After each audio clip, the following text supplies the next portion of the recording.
Bansi plodra ge berjalan dengan kandran ge dua unta padum lawet ge jak sabe nanggro mesentro ge hala bantro unanggro mese nekalan lepot raja azid ne dua di meligo nekalannya urang teka nehai urang laju sidra ayutanyang sabaro teka temaji ja sidra wazir jitanyang le jiparesa okahabendum jisudi wa kembali ubah raja dolan ampun syahi alam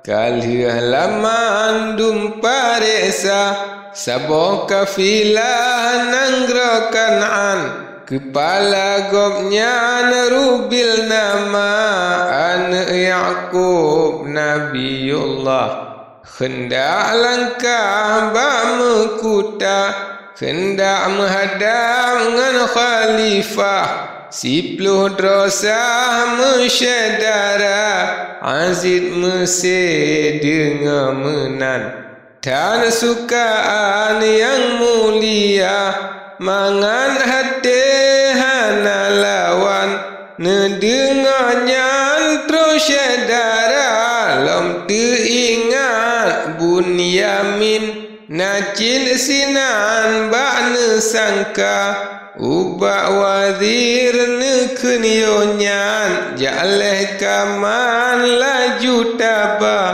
nibak tempat perjamuan beri makanan pemulia tahorman beringan tempat misi adat raja-raja dia perintah nibak dolat jibalgan bansi nena hingga temawahai sahabat indah sangat pemulia beri makanan dengan tempat misi adat raja-raja liani banyak singa uro bansi nara hadam raja bak masanya raja nanggro nedua lenyo atir tata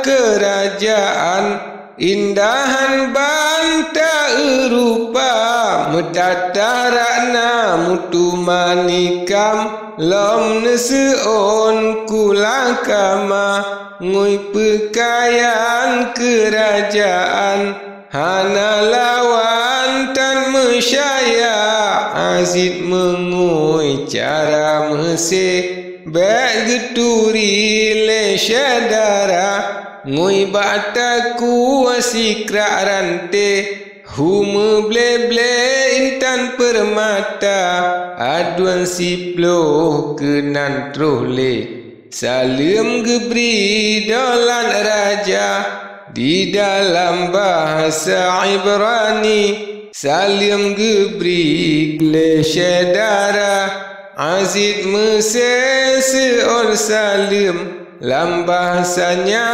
jawab sigra temana yu brile tempat jerotan adat pemulia dua mepio nasi kejam yuh nyandolat le pareksa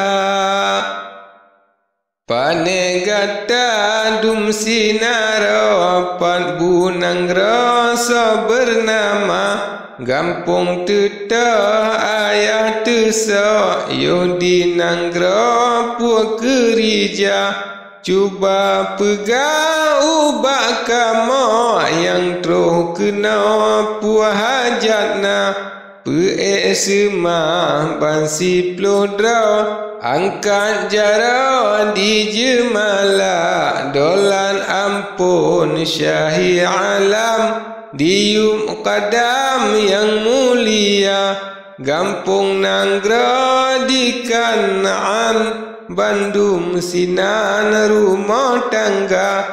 Buat di Kamoyo di Nanggro, genam uro jak gembala. Gebe kameng di dalam glenyan ke sabe mekerja. Ayah kamu yang tersebut Nabi Yaqub gekenama Ana Ishaq, Ana Ibrahim, Nabi Karim Hanatara. Yang tru kamu Nanggro Mesir, jaga madaya ubak raja. Bandung kamu sengsaratan, hana sapat makananna. Harap gasih po junjungan, beri makanan kamu dumna. Aziz Mesir dengar menan, kadang kenyan mekesut gata. Sangka ulun gata dumnyo, bansi plodro mata-mata. Tajak kalan Nanggro Mesir, tema akhir perang tapuga. Menan yang berat baklun fikir, tema seoleh Bandung merata. Yunyan Bandung geme sumpah, demi Allah wahai raja, yang tru kena kamu langkah. Suruh ayah urang Tuha, hantam roh buat menan bago, bukan kamu mata-mata.